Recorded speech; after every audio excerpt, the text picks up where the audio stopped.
Every morning at 7:30, Nora sat on the same wooden bench outside the little bakery on Maple Street.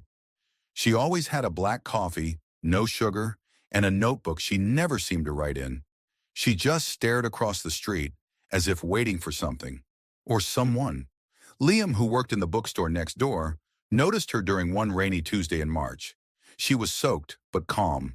Her coffee steamed gently in her hands while everyone else rushed by under umbrellas. That stillness stayed with him all day.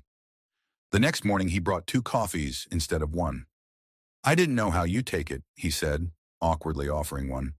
"I don't," she replied, "but thank you." She took it anyway.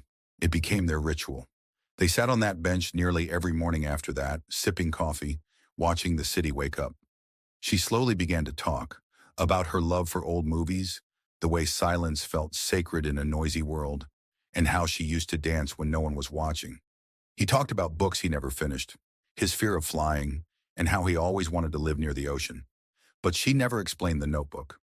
One morning, after nearly 2 months of shared silence and small truths, Liam asked, "Why here? Why this bench?" Nora hesitated, then opened the notebook for the first time. Inside were short letters, some finished, some not. "I used to wait here for someone who never came," she said softly. "3 years ago. He promised he'd return, but life, well, it doesn't wait.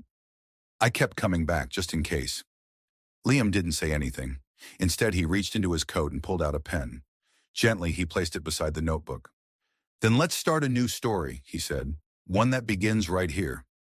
She looked at him, the way people look when they realize the past no longer holds them. Then she smiled, really smiled, for the first time, and wrote the first line.